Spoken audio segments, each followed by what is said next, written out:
解唔識嗌交嘅男人值得擁有一台豪華 MPV？ 我而家就上我嘅 Zeekr 009同大家講下嗌輸交嘅男人都可以去邊度瞓覺啊！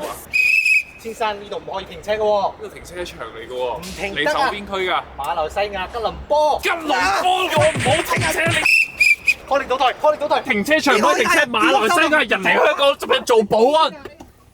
嗱，大家睇下呢架車嘅隔音幾好，因為嗌輸交嘅男人值得有一個寧靜嘅空間。我哋出發啦！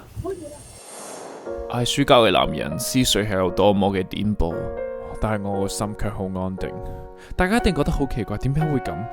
因為 Zeekr 009嘅雙懸空加 CCD 無敵避震。呢幾年做男人，大家都攰啦，坐得舒服啲啦，揀電動車又環保。來自雅馬哈音響，擁有30顆揚聲器，適合我聽歌陶冶我受傷嘅心。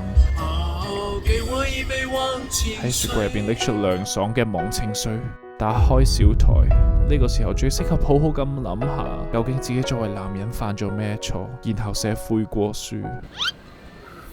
唉，喺香港做男人真係辛苦啊！一個人嘅時候，難免會感到孤單寂寞。呢個時候就可以打開電視睇靚仔打發時間，攰咗就休息一下。座椅按摩加熱通風，一鍵躺椅模式就係咁好瞓。啊，唔使翻屋企啦，呢度咁舒服。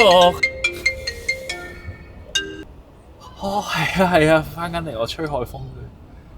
OK，I come back soon。好彩我擁有嘅係全球最快 MPV Zeekr 009，0到100加速只需要4.5秒。快嘅男人無論身在何處都可以將愛送到。